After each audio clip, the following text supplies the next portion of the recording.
Hello అందరికీ welcome to మా అత్తయ్య గారి చేతి వంట అండి. ఈరోజు గవ్వలు క్రిస్పీగా ఎలా తయారు చేసుకోవాలో చూద్దామండి.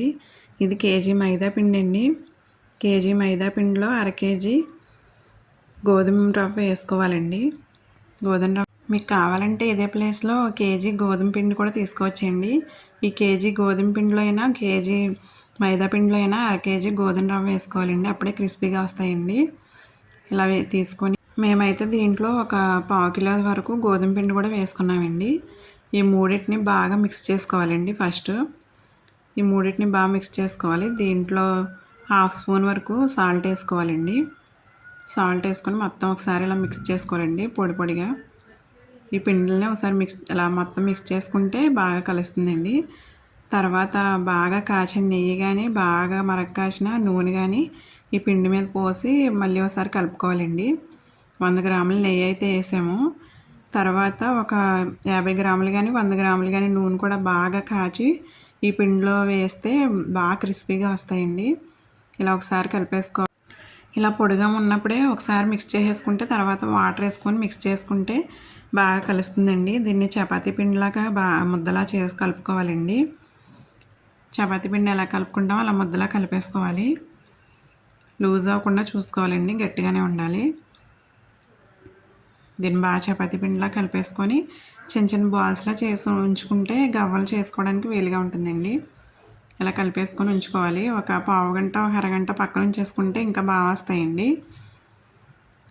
ఇలా గవ్వల చెక్కతో ఇలా చేసేసుకుంటే ఇలా గవ్వలు ముందే కొన్ని చేసేసుకొని ఉంచుకుంటే వేయించుకోవడానికి తొందరగా ఈజీగా అవుతుందండి. ఇలా చేసేసుకొని ఉంచుకోవాలి. ఇలా గవ్వల చెక్కతో చేసేసుకోవాలండి. చిన్న చిన్న ఉండలు చేసుకొని ఇలా చేసుకున్నట్లయితే, లేకపోతే కొంచెం కొంచెం తీసుకొని ఇలా గవ్వల చెక్క నూనె రాసుకొని బటన్ వేలుతో నొక్కున్నట్లయితే వస్తాయండి. గవ్వల చెక్క లేనట్లయితే ఇలా జాలి గెరటితో కూడా చేసుకోవచ్చండి. ఇలా అయినా చేసుకోవచ్చు. కొంతమందికి గవ్వల చెక్క ఉండదు కదండి, ఇలా అయినా చేసుకోవచ్చు. ఇలా పైనుంచి కిందకి ఇలా అన్నట్లయితే ఇలా చిల్లుల గరిటతో కూడా ట్రై చేయొచ్చండి. ఇలా డాట్స్లా వస్తుందండి పైన, ఇలా ట్రై చేయొచ్చు. ఇదిగోండి ఇలా 3 టైప్స్లో ఇలా చేసుకోవచ్చండి. నచ్చినట్లయితే ఇలాగా మీకు ఎలా వీలుగా ఉంటే అలా చేసుకోవచ్చండి. ఈ గవ్వలు చేయడం స్టార్ట్ చేసినప్పుడే గ్యాస్ మీద ఆయిల్ పెట్టేసుకున్నట్లయితే ఈ గవ్వలు చేయడం అయ్యేటప్పటికి ఆయిల్ హీట్ అయిపోద్దండి. ఇలా చేసిన గవ్వలు వేసేసుకొని ఆయిల్లో వేయించేసుకోవడమేనండి. బాగా బ్రౌన్ కలర్లో వేయించుకోవాలండి. బాగా వేయించుకోవాలి, లేదంటే సాగుతాయండి. ఈలోపు బెల్లం కొట్టేసుకోవాలండి. ఇది కేజీ పావు ఉంటుందండి కుందు బెల్లం. ఇలా కొట్టేసుకొని ఒక గిన్నెలో వేసేసుకోవాలి. ఇలా బెల్లం మొత్తం అంతా కొట్టేసుకొని కేజీ పావు ఉందండి ఇది. ఒక గిన్నెలో వేసేసుకోవాలి. కొంచెం వెడల్పాటి గిన్నెలో వేసుకుంటే మనం గవ్వలు వేసుకొని కలుపుకోవడానికి బాగుంటుందండి. పాకం వచ్చేసాక కలుపుకోవడానికి వీలుగా ఉంటుందని ఇలా వెడల్పాటి తీసుకున్నాం. ఇలా వెడల్పాటి గిన్నె అయితే కలుపుకోవడానికి వీలుగా ఉంటుందండి.